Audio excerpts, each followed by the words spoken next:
नमस्कार मुझे श्रीमती द्रौपदी माझी कलाहांडी कांग्रेस एमपी प्रार्थी मुई थुआमूल रामपुर समस्त माँ बापा भाई भौणी मान को निवेदन करुचे जे मते आसंता 13 तारीख दिन थुआमूल रामपुर समस्त बापा माँ भाई सबु गाँ के जेहेतु मुई जाई नहीं पारी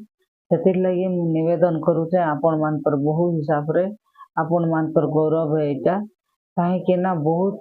वर्ष हैला परे थुआमूल रामपुर के गोटे एडे बड़ दायित्व एमपी टिकट दिया